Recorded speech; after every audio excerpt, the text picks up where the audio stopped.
Freddie then said for me to pay close attention, that he was going to be busy and for me to watch but not get in the way, and he tried to get me ready to take over at the next dance a couple nights later.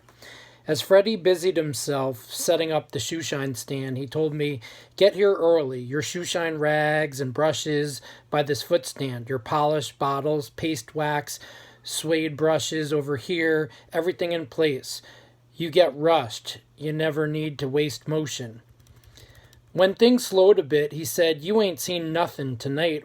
Wait until you see a spook dance. Man, our people carry on."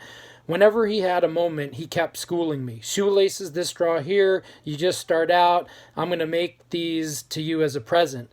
Buy them for a nickel a pair. Tell cats they need laces if they do, and charge them 2 bits."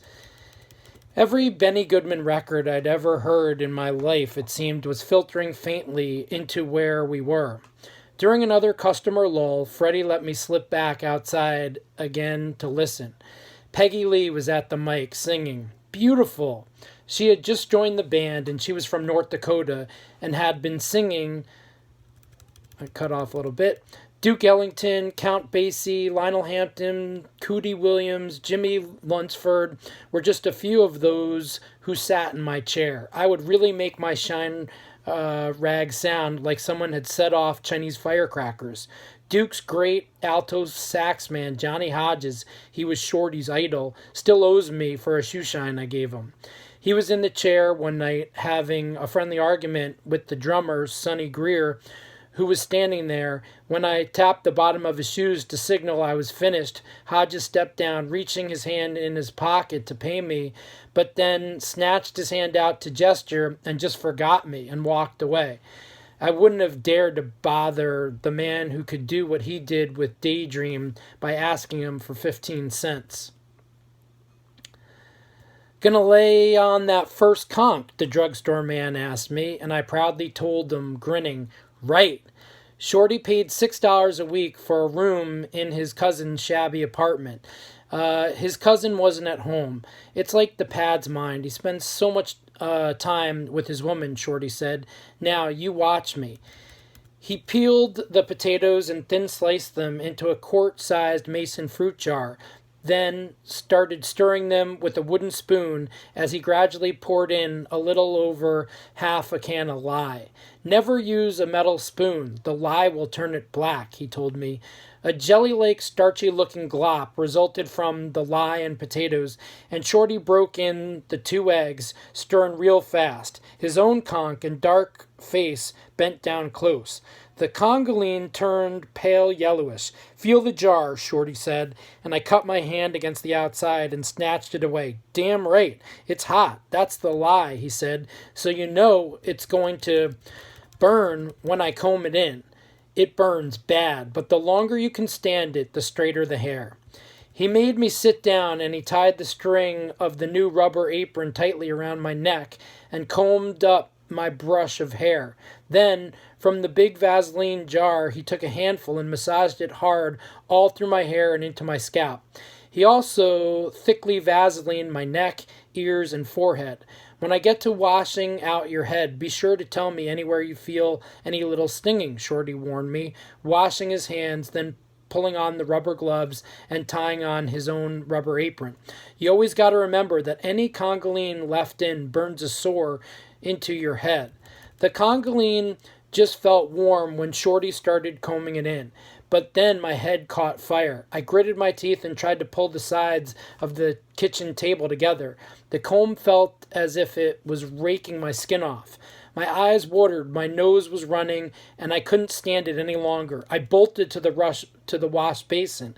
I was cursing Shorty with every name I could think of when he got the spray going and started soap lathering my head.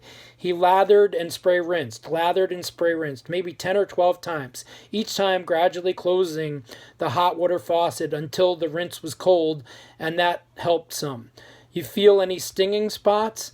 "No," I managed to say, and my knees were trembling. "Sit back down then. I think we got it all out okay." The flame came back as Shorty, with a thick towel, started drying my head, rubbing hard. Easy, man, easy, I kept shouting. The first time's always the worst. You get used to it before long. You took it real good, homeboy. You got a good conk. Shorty let me stand up and see the mirror. My hair hung down in limp, damp strings. My scalp still flamed, but not as badly. I could bear it. He draped the towel around my shoulders, over my rubber apron, and began again vaselining my hair. I could feel him combing straight back, first the big comb, then the fine-toothed one. Then he was using a razor very delicately on the back of my neck, then finally shaping the sideburns. My first view in the mirror blotted out the hurting. I'd seen some pretty conks, but when it's the first time on your own head, the transformation after the lifetime of kinks is staggering. The mirror reflected Shorty behind me. We both were grinning and sweating. At the top of my head was the thick, smooth sheen of shining red hair. Real red, as straight as any white man's. How ridiculous I was, stupid enough to stand there, simply lost in admiration of my hair, now looking white, reflected in the mirror in Shorty's room. I vowed that I'd never again be without a conk, and I never was for many years. This was my first really big step towards self-degradation, when I endured all of that pain, literally burning my flesh to have it look like a white man's hair. I had joined the multitude of Negro men and women in America who are brainwashed into believing that black people are inferior and that white people superior, that they will even violate and mutilate their God-created bodies to try to look quote-unquote pretty by white standards. Look around today. In every small town and big city, from the Tubic catfish and soda pop joints into the integrated lobby of the Waldorf Astoria Hotel, and you'll see conks on black men. And you'll see black women wearing those green and pink and purple and red and platinum blonde wigs. They're all more ridiculous than a slapstick comedy. It makes you wonder if the Negro has completely lost his sense of identity, lost touch of himself. You'll see the conch worn by many, many so-called upper-class Negroes, and, as much as I hate to say it about them, on all too many Negro entertainers.